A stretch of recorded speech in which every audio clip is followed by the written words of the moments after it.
pensava que padre já era desde criancinha ali, eu pensava já que vinha, já via a questão da vocação, porque tem um professor Júnior aqui, né?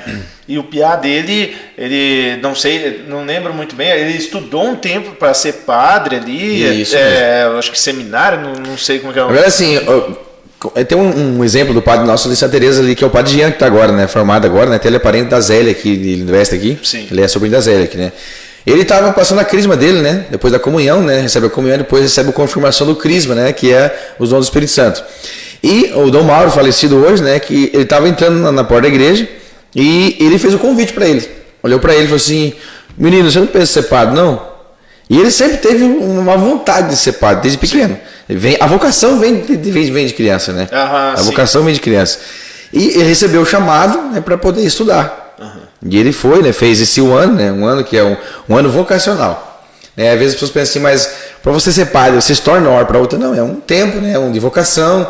Depois você passa por esse um ano você passa lá, você aprendendo sobre religião, sobre a tua vocação, ver se é mesmo o teu chamado para ser um padre, né? É uma experiência. Uma experiência, né? Ele fala um ano vocacional para que você possa descobrir se aquilo mesmo é a tua vocação.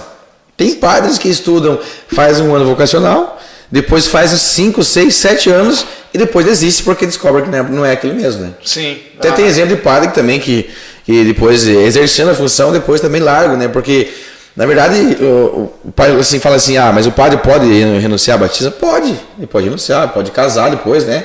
Mas no entanto que ele estiver exercendo, ele tem que exercer e seguir o celibato, né? O celibato quer viver a castidade, né, até o fim da sua vida, assim, o exemplo de Jesus, né? Tá. Então, é isso que eu ia perguntar para você, por que os padres não podem casar, né? Por causa desse, como que é a palavra mesmo? Celibato, né?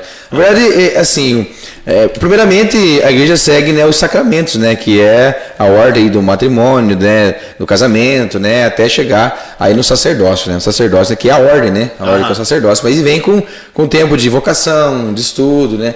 Até chegar esse momento aí o do chamado que ele vai se exercer, né? Tem padre que, né, que morre padre mesmo, tem padre que ele larga a batismo, nesse caso não é proibido. Não é proibido, né? Tem uma diferença, assim, até agora esse tempo assim eu vi o padre Fábio de Mello falar bem assim, que muitas pessoas às vezes fazem protesto, fazem passeata, que os padres se casam. Mas isso é uma decisão deles. Porque, tipo assim, eu, Zauri, sou chamado, tenho um chamado para ser padre.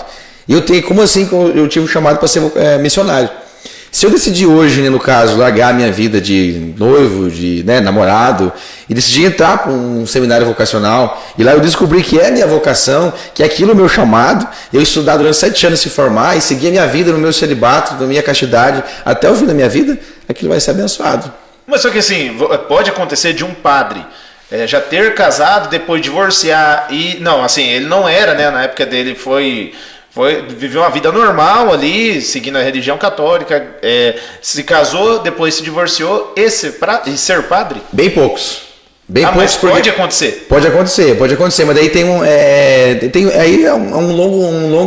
longo prazo, na verdade, né? Bem mais complicado de explicar, né? Que tem um caso em Cascavel, de um rapaz aí que eles se separaram, né? E se divorciaram, na verdade, né? Eles divorciaram da forma seguinte: anular o casamento. Tem outro significado na Igreja Católica, né? De você anular o teu casamento. Você foi casado durante um tempo, né? No civil e na igreja. Assim, aí você separou e você quer casar de novo. A igreja anula o casamento.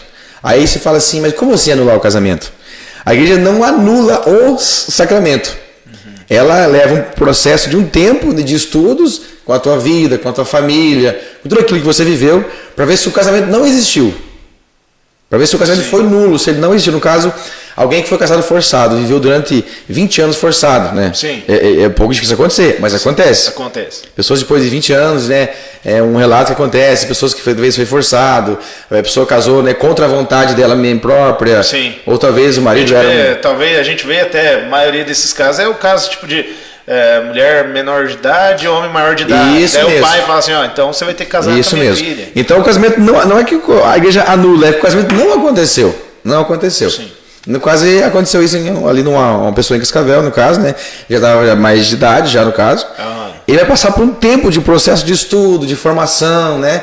Para ver se é mesmo aquilo. Porque às vezes a gente vai para o nosso impulso, né? Às Sim. vezes, né, como aqui o teu chamado, né, que ele vai só mesmo se aprofundar daqui a 1 ano, 2 anos, 3 anos, se é mesmo o teu chamado, né? Você vai perseverar, vai vir mais patrocínio, isso aqui vai aumentar, logo o Danilo Gentili chama você para entrevistar você lá, né?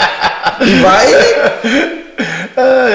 É uma perseverança, né? Sim, com certeza. Assim como é dos padres também, né? É um tempo que demora para ver se é mesmo a vocação dele, porque às vezes é o nosso humano que quer. Sim.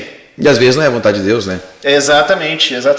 E assim, essa daí é uma curiosidade que eu tinha. Você acabou de tirar aquele negócio do rapaz de viver a vida normal, depois casou, depois divorcia, então ainda acontece os casos. Eu pensava antes que padre jamais poderia ter se relacionado, por exemplo. Eu pensava assim, padre já era desde criança ali, já frequentavam.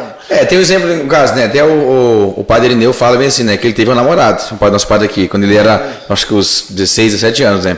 E ele namorou, acho que durante um tempo, né? E ele namorou e ele descobriu que não era aquilo para ele. Ele não queria aquilo, ele namorava, gostava da pessoa, mas ele sentia que ele queria algo mais. Uhum.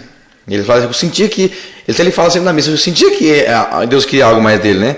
Foi aí que ele se separou, renunciou ao casamento, renunciou ao namoro, né? A igreja fala bem assim, né? Você renuncia a ser pai de uma família, mas se torna pai de uma comunidade, né? Um pai espiritual de uma comunidade. Sim. Isso é vocação. Porque se não for vocação, você não continua. Sim. Há exemplo que, né, hoje eu falo que, né, existe padres, né, que se desvirtuam da igreja, existe pastor que se desvirtua da congregação, porque não era o chamado dele. Padres que talvez, né, viram até pedófilo, padres que, né, que brigam na igreja e larga tudo, porque não era a sua vocação, né? Ele estudou um tempo, ele, né, se formou aquele tempo, mas no fundo o chamado dele era outra coisa, né? Sim. Lógico que o inimigo também ele influencia muito nisso, né? Mas muitas vezes não é o chamado, né?